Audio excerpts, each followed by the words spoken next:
قد ايه كلام الناس مخيف، بيخليك تفكر 1000 مرة قبل ما تاخد خطوة. مش عشان انت مش عارف، علشان انت خايف من عينيهم اللي بتراقبك والألسنة اللي ما بترحمش. بس اسمعني، انت لو فضلت عايش على مزاجهم هتفضل في سجن اسمه رضا الآخرين،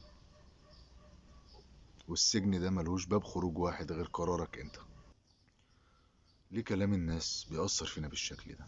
ليه بنحس ان كل حركة، كل قرار، كل كلمة محسوبة علينا؟ ببساطة لأننا اتربينا إن كلام الناس بيساوي حكم نهائي. لو نجحت الناس هتحكم، ولو فشلت الناس هتحكم، ولو حتى حبيت تعيش بطريقتك الناس برضه هتحكم. الحقيقة اللي الناس هتفضل تتكلم،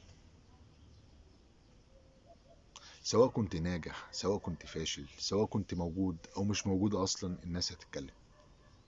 المشكلة مش فيهم، المشكلة في رد فعلك تجاه كلامهم. هنا السؤال اللي لازم تسأله لنفسك: هل كلامهم هيدفع فواتيري؟ هل كلامهم هيغير حياتي؟ لو الإجابة لأ، أنت ليه مكبر الموضوع؟ الناس عندها مليون رأي، بس رأيك أنت اللي هيحدد مستقبلك. ليه تعيش على مزاجهم؟ إزاي تتحرر؟ إزاي توقف خوفك من كلام الناس؟ طيب اسمعني كويس، لأن اللي جاي ده هيغير طريقة تفكيرك للأبد. اسأل نفسك: هل كلام الناس ليه تأثير حقيقي في حياتك؟ يعني لو انتقدوك، هل حياتك هتقف؟ هل مستقبلك هينهار؟ ولا مجرد ضوضاء لحظية وتنتهي؟ جرب تسمع كلام الناس وكأنه إعلانات مزعجة. تسمعها بس مش لازم تصدقها. افصل نفسك عن عقلية القضية. معظم الناس تتكلم من غير ما تفكر، مجرد تكرار للي سمعوه قبل كده. فلازم تسأل نفسك: هل كلامهم ده منطقي ولا مجرد أفكار قديمة؟ جرب تاخد قرار بدون خوف. لو خايف تجرب، جرب حاجة بسيطة، قرار صغير، خطوة جديدة، حاجة تعملها لأول مرة من غير ما تسأل هيقولوا ايه عني.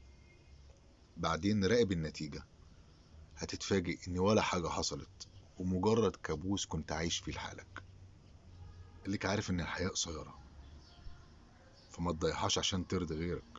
تخيل نفسك بعد 10 سنين، هل هتكون راضي انك ضيعت عمرك بتفكر في كلام الناس بدل ما تعيش بشروطك والحياة اللي انت عايزها؟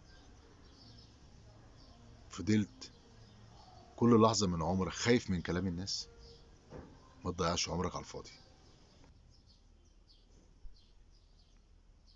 الناس هتتكلم وبعدها تنسى، لكن انت لو فضلت عايش على كلامهم هتفضل مجرد نسخة تانية منهم.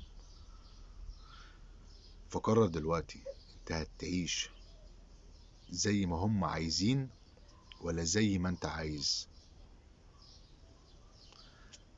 ما تنساش تكتب لي اكبر تحدي بتواجهه في الفترة دي.